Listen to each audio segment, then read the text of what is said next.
Santo Niño, we are one. Sa ato mga nadumog sa ikan sa unang adlaw sa atong nobinaryo, na kining maong tema ay puyon sa motto sa atong Santo Papa, Leo, in the one, we are one. O kining pahayag, base sa gisulti ni San Agustin sa iyang exposition on Psalm 127, na nakanayon, these Christians with their head who ascended into heaven are one Christ. It is not He one and we many, but being many in that one, we are one.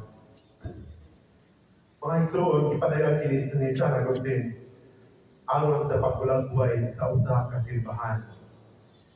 Ingon niya na ang simbahan is totus Christus, the total Christ, ang bukos o tibuok ng Kristo. Si Kristo, mao ang ulo, kitang tanan, mao ang iyang lawas. Bisan daghan kita karon, usap kita diha kaniya. Diha sa usa ka Kristo, kita usa. Kita daghan apan usa. Tungod kay kitang tanan nakahugpong diha kaniya. Pagson, ang tinuod ng panaghiusa, makita lamang diha kang Hesus Kristo, ang Santo Niño. Gawas kaniya ang ato mga kalainan, our differences, nagkabahin kanato.